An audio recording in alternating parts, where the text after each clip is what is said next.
고린도서 3장 말씀입니다. 오늘 말씀 제목은 비밀이 아닌 비밀이라는 그런 제목으로 말씀을 전하려고 합니다. 여러분, 질문 한 가지를 드리겠습니다. 여러분, 비밀이 있습니까? 혹시 비밀 가지고 계신 분 있으신가요? 저는 없습니다. 안 믿으신 것 같아요. 여러분, 비밀이 있으면 이게 참 힘들 수 있거든요. 그런데 성경에 오늘 본문 말씀에 보면 비밀이라는 단어가 계속 나옵니다.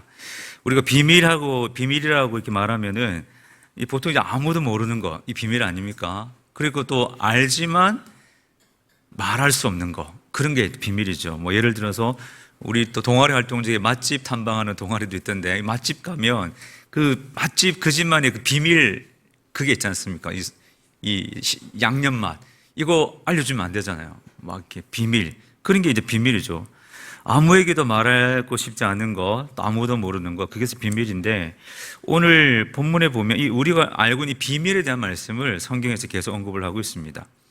오늘 본문 4절 말씀에 보면 그리스도의 비밀이라는 말이 나오죠. 3절에도 물론 비밀이라는 말이 나오지만 4절에 보면 그리스도의 비밀이라는 그런 표현이 나옵니다. 그리스도의 비밀. 그래서 우리가 오늘 오늘 이 말씀을 묵상할 때에 먼저 생각할 것이 이 그리스도의 비밀이 무엇인가 하는 이것을 먼저 이해하셔야 됩니다. 자, 그리스도의 비밀이 무엇인가? 이 그리스도의 비밀에 대해서 오늘 6절 말씀이 잘 설명을 하고 있는데, 자, 6절 한번 보시겠습니까?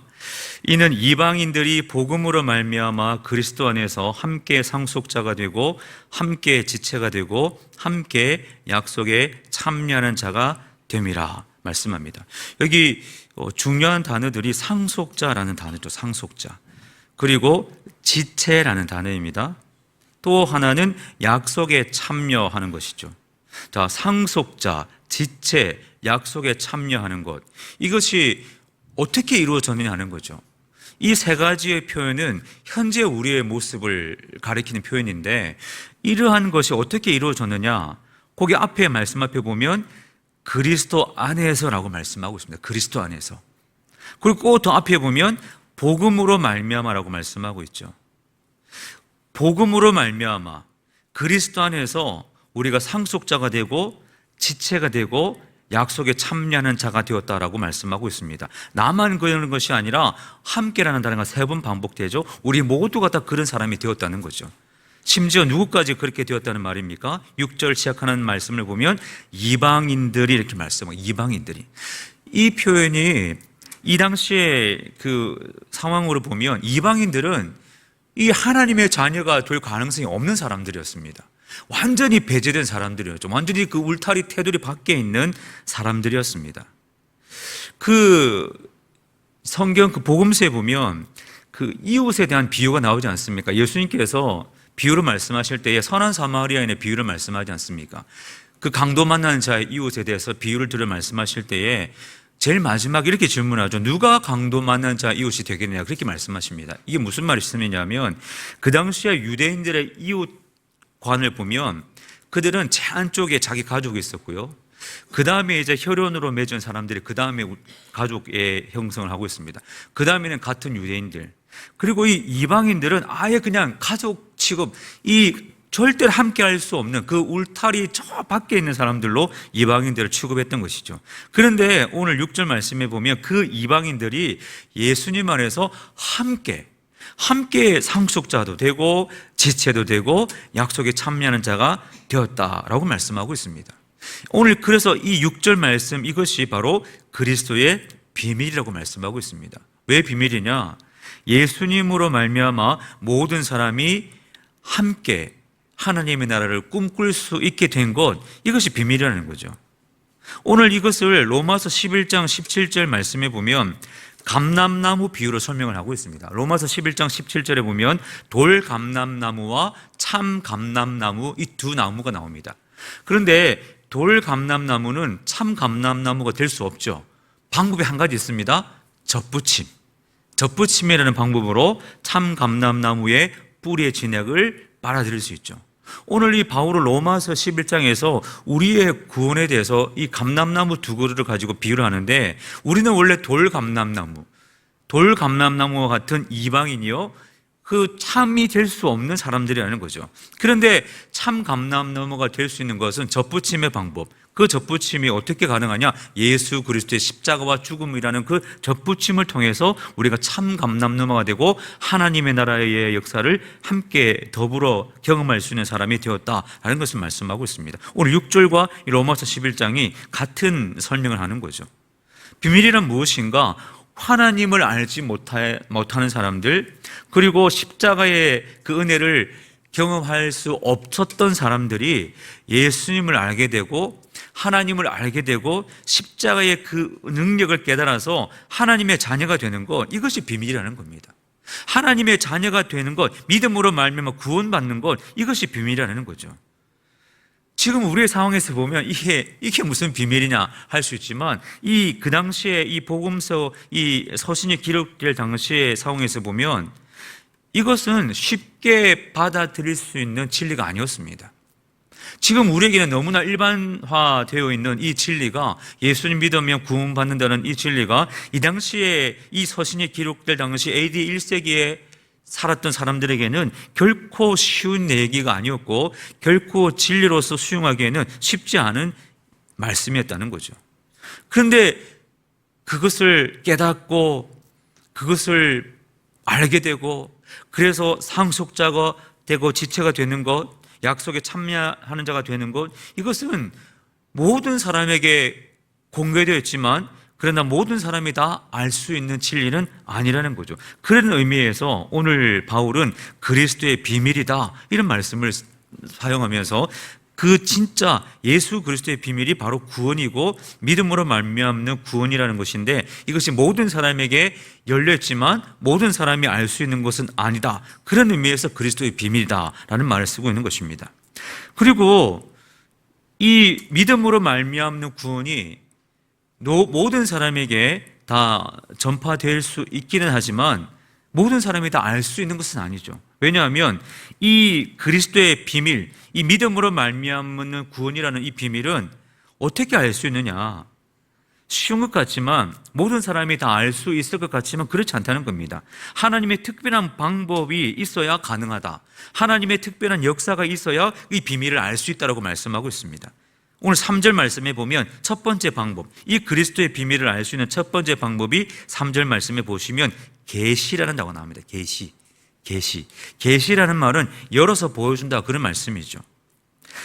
아무나 쉽게 이해할 수 있는 내용이 아니기 때문에 하나님께서 계시라는 방법을 동원하시는 겁니다. 이성이나 과학적 방법을 통해 알 수 있는 비밀이 아닌 것이죠. 하나님이 알려주셔야 알 수 있는 것이 그리스도의 비밀이요 믿음으로 구원받는다는 진리인 것입니다. 여러분, 믿음으로 구원받는다, 너무 간단한 진리지만 아무나 알 수 있는 것이 아닙니다. 우리가 예수님을 믿어서 구원받았지 않습니까? 이것이 너무나 당연한 것 같지만, 그러나 그 구원이라는 것은 우리에게 있어서 시작된 것이 아니라 하나님께서 계시라는 방법을 통하여 우리에게 보여주신 것이지요.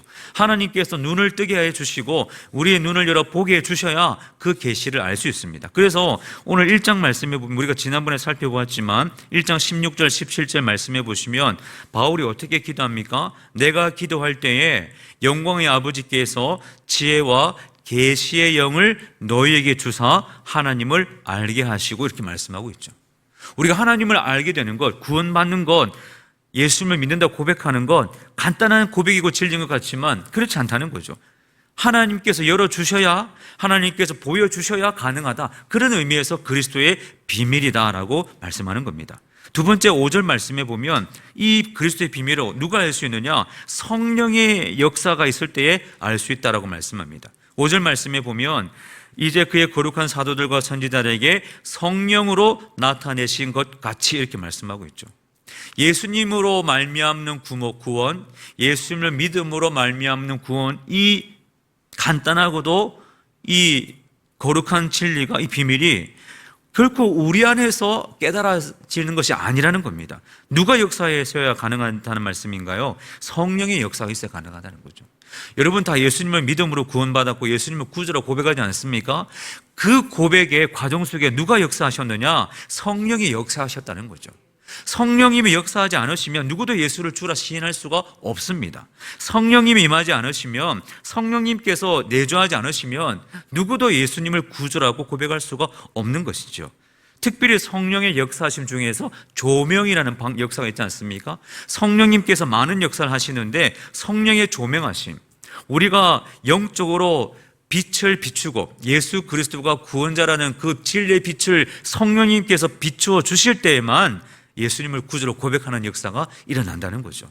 그래서 오늘 바울은 이 그리스도의 비밀이 계시와 조명이라는 방법으로 성령의 역사하심으로 말미암아 우리에게 깨달아 알게 되었다라는 겁니다. 그런데 이 계시와 성령이 없는 사람은 아직도 이 진리를 깨달을 수 없고 아직도 그들에게는 비밀로 남아있다라는 것이죠. 그래서 그리스도의 비밀이라는 것이 계시와 성령의 역사가 있는 사람에게는 깨달아 알게 된 비밀이지만 이 두 역사가 없는 사람에게는 아직도 깨닫지 못한 비밀로 남아있는 것이다. 그래서 그리스도의 비밀이다라는 말씀으로 오늘 에베소에서 말씀을 하고 있습니다. 그렇다면 오늘 말씀을 묵상하면서 하나님께서 왜 우리에게 그 비밀을 알려주셨을까요? 우리가 이미 이 그리스도의 비밀을 저와 여러분 알고 있지 않습니까? 그렇다면 왜 우리에게 그 그리스도의 비밀을 알려주셨을까요? 왜 우리로 하여금 그 비밀을 깨닫게 하셨을까요? 두 가지의 이유가 있습니다. 놀라운 하나님의 역사심이 있는데 첫 번째, 그리스도의 풍성하심을 누리게 하기 위해서입니다. 우리로 하여금 우리 모두가 그리스도의 풍성하심을 누리며 살도록 하시기 위해서 이 비밀을 우리에게 알려주셨다는 거죠. 자, 8절 말씀을 보십시오. 8절 말씀의 그 중간부터 하반절 말씀에 보면 이 은혜를 주신 것은 측량할 수 없는 그리스도의 풍성함을 이렇게 말씀하고 있죠. 그리스도의 풍성함. 여러분, 우리가 그리스도의 비밀을 우리가 알게 되었습니다. 계시와 성령의 역사로 우리가 그리스도의 비밀을 알게 되었죠. 하나님 왜 우리로 하여금 그 비밀을 알게 해 주셨습니까? 오늘 8절 말씀에 있는 것처럼 그리스도의 풍성함을 누리도록 알려주신 거죠. 그리스도의 풍성하시면 누리며 살아라고 우리에게 그 비밀을 알려주신 것입니다. 오늘 이 8절 말씀을 연결해서 살펴보아야 할 말씀이 있는데 골로새서 2장 말씀입니다. 골로새서 2장 2절과 3절 말씀에 보면 이렇게 기록을 하고 있습니다. 하나님의 비밀인 그리스도를 깨닫게 하려 함이니 그 안에는, 즉 하나님 그리스도 안에는 지혜와 지식의 모든 보화가 감추어져 있느니라, 이렇게 말씀하고 있습니다. 예수 그리스도가 하나님의 비밀인데 그 하나님의 비밀은 예수 그리스도 안에는 지혜와 지식의 모든 보화가 있다라고 말씀하고 있습니다. 모든 보화. 그래서 오늘 다시 8절 말씀에 보면 그 골로새서에서 말하는 모든 보화가 오늘 8절에서는 그리스도의 풍성함이다, 이렇게 말씀하고 있죠. 즉 예수님을 믿는 사람에게는 결핍이 있는 것이 아니라 풍성함이 있다라고 말씀하고 있습니다. 주님을 구주로 고백하는 사람에게는 이 내적인 풍성함이 넘치는 거죠. 부유함이 넘치는 겁니다. 여러분, 구원을 한번 생각해 보십시오. 예수 그리스도 안에 있는 사람은 세상이 알지 못하는 이 비밀을 가진 사람이기 때문에 풍성한 은혜가 있고요, 이 내면에는 풍성한 기쁨이 있습니다. 여러분, 그렇지 않습니까? 우리가 하나님을 믿으며 살아가는데 이 세상적인 기준을 가지고 우리의 삶을 평가하고 바라본다면 우리는 어쩌면 가장 가난한 자일 수가 있고 가장 약한 자일 수 있고 가장 낮은 자일 수 있습니다. 그런데 영적인 비밀을 가지고 우리의 구원의 관점으로 우리를 바라보면 우리는 어떤 사람이냐? 그리스도의 풍성함을 누리는 사람이라는 거죠. 우리 안에 지혜가 있고 우리 안에 천국의 지식이 있고 우리 안에 천국을 바라볼 수 있는 소망이 있기 때문에 우리는 가난한 자가 아니라 그리스도의 풍성함을 누리며 살아가는 그 사람이 바로 우리라고 성경 말씀하고 있습니다. 그러므로 그리스도의 비밀을 알고 구원받아 믿음으로 살아가는 우리 모두는 나는 가난한 자가 아니라는 것을 여러분 아셔야 됩니다. 오늘 8절 말씀에 있는 것처럼 그리스도의 풍성함이 내 안에 있다는 것을 기억하시고 오늘 이 풍성함을 내가 누리며 살아갈 수 있도록 하나님께 은혜를 구하고 성령의 역사심을 구하고 하나님의 지혜를 구하며 살아갈 때에 이 풍성함을 내가 이 땅 가운데서 누리며 살아가게 되는 것이죠. 그러므로 우리는 오늘 이 말씀 8절 말씀 앞에서 우리 모두가 그리스도의 풍성함을 오늘 우리 삶의 자리에서 날마다 맛보며 누리며 경험하며 살아가는 은혜가 있기를 예수님의 이름으로 축원드립니다. 두 번째, 그리스도의 비밀 왜 우리에게 알려주셨습니까? 왜 이 비밀을 우리에게 알려주셨나요? 하나님의 경륜을 누리도록 하기 위해서입니다. 하나님의 경륜. 자, 9절 말씀을 보시면 영원부터 만물을 창조하신 하나님 속에 감추었던 비밀의 경륜이 어떠한 것을 드러내게 하려 하심이라. 여기 경륜이라는 말이 나옵니다. 경륜. 이 좀 어려운 말인데 이 경륜이라는 말의 의미를 우리가 오늘 9절에서 잘 보셔야 됩니다. 이 경륜이라는 말은 그 헬라어를 놓고 보면, 이 원어를 놓고 보면 두 가지 단어가 합해진 단어입니다. 그 두 가지의 단어를 우리의 언어로, 우리의 말로 풀이하면 칩이라는 말과 규범이라는 말이 합친 단어가 경륜이라는 말의 원뜻입니다. 칩과 규범. 자, 이것을 연결시켜서 풀이하면 칩과 규범이라는 말은 곧 집안일을 관리한다, 그런 뜻입니다. 집안일을 관리한다. 그런데 이 경륜이라는 단어의 주체가 누구입니까? 9절 말씀을 다시 보시면 만물을 창조하신 하나님 속에 감추었던 경륜이라고 말씀하고 있습니다. 이 경륜의 주체가 누구냐면 하나님이라는 거죠. 경륜이라는 말은 집안일을 관리한다, 그런 말인데 그 집안일을 관리하는 주체가 하나님이라면 하나님의 관리의 대상은 누굽니까? 집안을 벗어나서 온 세상이 다 하나님의 관리의 대상이 된다는 거죠. 모든 피조 세계가 하나님의 관리의 영역이요, 하나님의 통치와 하나님의 주관의 영역이 된다는 겁니다. 그래서 오늘 9절 말씀 무슨 뜻이냐면 우리가 예수 그리스도의 비밀을 알게 됐다는 것은 내가 하나님의 통치하심에 있다, 내가 하나님의 경영 아래에 있다, 내가 하나님의 역사하심과 하나님의 섭리 안에 있다는 것을 우리에게 말씀하시는 거죠. 즉 우리는 어떤 존재인가? 하나님의 다스림 속에 있다는 겁니다. 우리 인생의 경영자가 누구냐? 하나님이라는 것을 말씀하고 있죠. 그래서 이 9절 말씀은 놀라운 은혜를 우리에게 전해주고 있습니다. 우리가 믿음으로 말미암아 구원받았을 때에 우리의 삶을 그 이후부터, 구원 이후부터 우리의 삶을 누가 통치하시느냐? 하나님께서 다스린다는 거죠. 하나님께서 그 경륜이라는 그 말씀 안에서 하나님께서 이제 우리를 다스리기 시작한다는 겁니다. 하나님 안에서 구원받은 사람은 하나님께서 그 삶을 주관하신다는 겁니다. 하나님께서 다스리는 그 주관하심의 역사가 이제 우리를 향하고 있다는 거죠. 여러분, 하나님께서 내 삶을 다스리고 있다는 것 느껴지십니까? 하나님께서 내 삶을 붙들고 계신다는 것 경험하고 계신가요? 하나님께서 우리를 붙들고 계신다는 거죠. 정말 그렇습니다. 하나님은 완전하신 하나님이죠. 하나님은 실수가 없으십니다. 하나님께서 우리의 삶을 다스리고 계시는 거죠. 그래서 우리는 이 하나님의 은혜를 날마다 바라보셔야 됩니다. 우리의 삶이 연약할 수가 있고 부족할 수가 있습니다. 그런데 그리스도의 비밀을 알게 하신 하나님께서 반드시 내 삶에 그런 은혜로 역사하실 것을 믿음으로 선포하며 나아갈 때에 우리는 하나님의 그 은혜 경륜을 경험하며 살아가게 되는 것이지요. 하나님의 그 붙드심 은혜가 우리 삶과 우리 가정과 우리 자녀들과 우리 교회 위에 임하고 있다면 우리는 그 믿음 안에서 주님을 의지하며 살아가는 은혜가 있는 것이죠. 그러므로 오늘 이 두 번째 하나님의 은혜, 그리스도의 비밀을 알게 하신 이 두 번째 은혜, 하나님의 경륜을 누리도록 하기 위함이라는 이 말씀을 생각하시면서 내 삶의 통치 되신 하나님, 내 삶의 주인 되신 하나님을 바라보며 그 하나님이 오늘도 나와 함께 하시고 우리의 삶에 항상 함께 한다는 것을 믿음으로 선포하며 그 은혜 속에 거하시는 저와 여러분의 삶이 되시기를 예수님의 이름으로 축복합니다. 그 다음에 오늘 말씀에서 묵상할 것은 하나님께서 이 그리스도의 비밀을 우리에게 알려주신 이유가 조금 전에 두 가지라고 말씀하셨죠. 그 두 가지 이외에 한 가지가 더 있습니다. 이것이 더 큰 목적인데, 자, 하나님의 비밀을 우리에게 알려주신 이유, 오늘 8절 끝에 보시면 이렇게 말씀하고 있죠. 이방인에게 이 그리스도의 비밀을 전하게 하십니다. 또 9절 하반절에도 보면 비밀의 경륜이 어떠한 것을 드러내게 하려 하십니다. 더하기 10절 말씀을 보십시오. 이는 그리스도의 비밀을 알게 하신 이유는 이제 교회로 말미암아 하늘에 있는 통치자들과 권세들에게 하나님의 각종 지혜를 알게 하려 하십니다. 이렇게 말씀하고 있습니다. 그리스도의 비밀을 알려주신 것, 우리에게 알려주시고 또 교회로 하여금 그리스도의 비밀을 알려주신 이유는 무엇이냐면 이 비밀을 세상 가운데 알게 하라는 것입니다.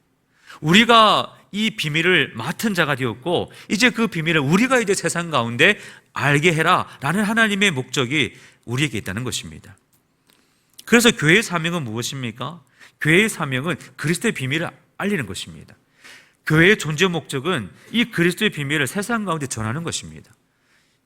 이 그리스도의 비밀을 전하는 것을 다른 말로 무엇이라고 합니까? 선교요, 전도라고 하는 것이죠. 교회의 존재 목적 중에 하나는, 굉장히 중요한 존재 목적 중에 하나는 선교하는 것이고 전도하는 것입니다. 그래서 우리 토요일마다 우리 전도대가 나와서 열심히 기도하고 찬양하고 복음을 전하러 다니지 않습니까? 그것은 교회 사명을 감당하는 굉장히 중요한 일이죠. 우리 교회가 추부에 보시면 개척교회도 협력하고 있고 여러 기관과 협력하고 있고 또 캄보디아 땅에 선교를 하고 있지 않습니까? 오늘 그렇게 하는 이유는 교회의 사명을 감당하는 굉장히 중요한 일입니다. 오늘 본문이 그 말씀을 하고 있지 않습니까? 그리스도의 비밀을 알았느냐? 이제 전하라고 말씀하고 있죠. 오늘 우리 교회가 감당해야 될 사명이고 우리 각자 한 사람 한 사람이 감당해야 될 사명인 것입니다. 그래서 우리는 우리 삶의 자리에서 복음을 전하는 일에 좀 힘을 쓰셔야 됩니다. 우리 직장 동료들이라든지 우리 이웃들에게 복음을 전하는 일에 힘을 쓰셔야 됩니다.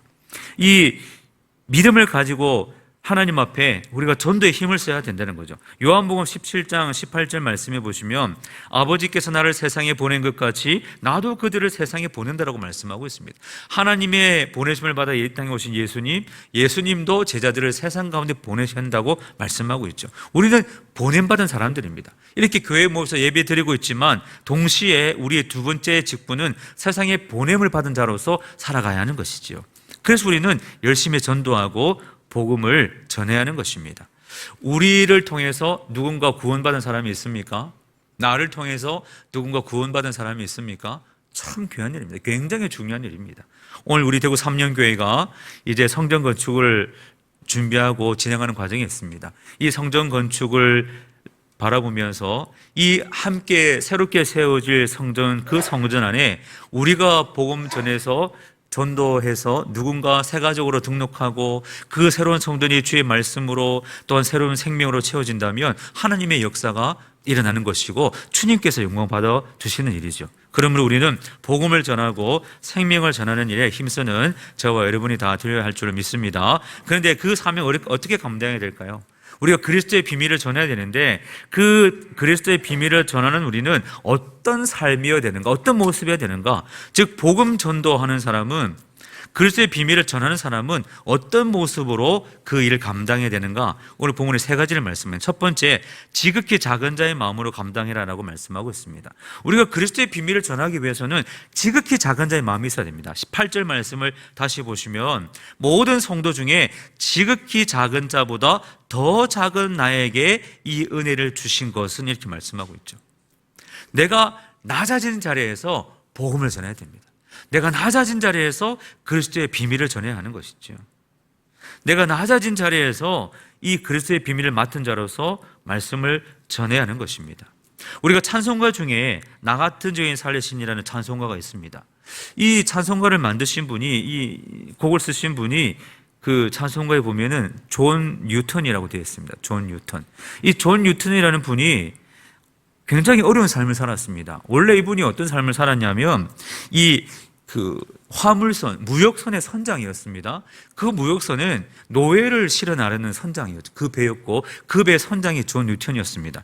그런데 이분이 어떻게 예수를 영접하게 되었냐면 그 기록에 보면 그리스도를 본받아라는 책이 있습니다. 그리스도를 본받아.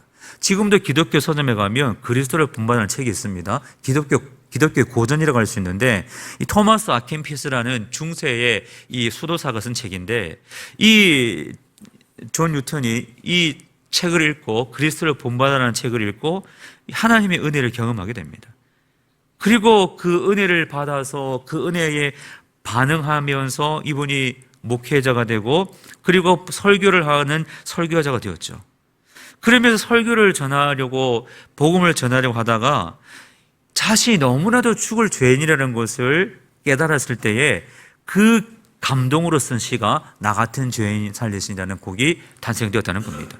이 존 뉴턴이 그의 인생 말년에 이런 고백을 했다고 합니다. 참 의미 있는 고백인데 잘 들어보십시오. 내가 이제 나이가 들어 힘도 없고 기억력도 없지만 내가 분명히 기억하는 것 두 가지가 있습니다. 첫째는 내가 큰 죄인이라는 것, 둘째는 예수 그리스도께서 나를 구원해 주셨다는 사실입니다. 이 두 가지라는 겁니다. 저는 이 고백이 정말 우리의 인생의 마지막에 고백이 되지 않겠나. 내가 죄인이라는 것, 예수님께 나를 구원해 주셨다는 것, 이 고백을 가지고 겸손한 자리에서 그리스도의 비밀을 전할 때에 하나님의 역사가 나타나는 것입니다. 두 번째, 어떻게 복음을 전해야 되는가? 담대함과 확신을 가지고 비밀을 전해야 됩니다. 12절 말씀해 보시면 우리가 그 안에서 그를 믿음으로 말미암아 담대함과 확신을 가지고 하나님께 나아감을 얻느니라 말씀하고 있죠. 담대함은 성격의 문제가 아닙니다. 우리가 믿음 안에서 담대하는 것은 그냥 개인적인 감정과 성격의 문제가 아닙니다. 믿음 안에서 주어지는 담대함이죠. 믿음으로 살아가야 할 담대함인 것입니다. 우리가 예수님 믿을 때에 담대함을 가질 수가 있습니다. 주님을 마음에 영접하면 당당할 수 있고요, 확신을 가질 수 있고 담대한 믿음으로 복음을 전할 수가 있습니다. 세 번째는 13절 말씀에 보면 낙심하지 않는 마음으로 그리스도의 비밀을 전하셔야 됩니다. 13절 보시면 그러므로 너희에게 구하노니 너희를 위한 나의 여러 환난에 대하여 낙심하지 말라. 이는 너희의 영광이니라. 낙심하지 않고 복음을 전하시고 그리스도의 비밀을 전하셔야 됩니다. 믿음으로 살다 보면 낙심할 일이 있죠. 복음을 전하다 보면 낙심할 수도 있습니다. 그런데 낙심하지 말라 말씀하고 있습니다. 그 낙심하지 않고 담대하게 복음을 전할 때에 그것이 하나님 앞에 영광이 되고 그 섬김과 열심 속에 열매가 있을 것이라고 말씀하고 있습니다. 낙심하지 않고 열심히 주의를 감당하면 하나님께서 그 마음을 다 아신다는 거죠. 하나님께서 그 마음을 다 기뻐하신다는 겁니다. 그리고 천국에서 다 갚아주실 것이라고 말씀하고 있습니다. 우리가 주님 앞에 설 때에 어떤 말씀을 듣기를 원하십니까? 착하고 충성된 종이라고 말씀드려야 할 것이고 진짜 수고 많았다는 말 드려야 하지 않겠습니까? 믿음으로 잘 견뎌냈다는 말 드려야 하지 않겠습니까? 나를 위해서 힘을 내고 낙심하지 않고 복음을 전해줘서 고맙다는 말 드려야 하지 않겠습니까? 그러므로 믿음의 경주를 잘 감당하는 우리 모두가 되어야 할 것입니다. 고린도전서 15장 58절 말씀에 보면 그러므로 내 사랑하는 형제들아 견실하며 흔들리지 말고 항상 주의 일에 더욱 힘쓰는 자들이 되라. 이는 너희 수고가 주 안에서 헛되지 않은 줄 알면이라 말씀하고 있습니다. 흔들지 말고 주의 일에 힘쓰라 말씀하고 있습니다. 오늘 13절 말씀처럼 낙심하지 말고 힘쓰라 말씀하고 있습니다. 그럴 때 우리는 하나님 은혜 가운데 살 것이고 주님의 영광을 드러내는 삶을 살아가게 될 줄로 믿습니다. 오늘 그리스도의 비밀이라는 주제를 가지고 본문의 말씀을 함께 묵상해 보았습니다. 이것이 우리에게는 비밀이 아니죠. 그러나 아직 누구에게는 여전히 비밀입니다. 그래서 그 비밀이 그들에게 공개되는 비밀이 될 수 있도록 우리는 열심히 복음 전하고 주의 영광을 위해 달려가야 할 것이며 주님 앞에서는 그날까지 힘써 나아갈 때에 오늘 우리의 삶을 통하여서 하나님의 영광이 드러날 것이고 주의 은혜가 온 세상 가운데 흘러가게 될 줄 믿습니다. 이 비밀을 주님 앞에 설 때까지 전하는 저와 여러분의 모든 삶이 되시기를 예수님의 이름으로 간절히 축원드립니다. 기도하겠습니다.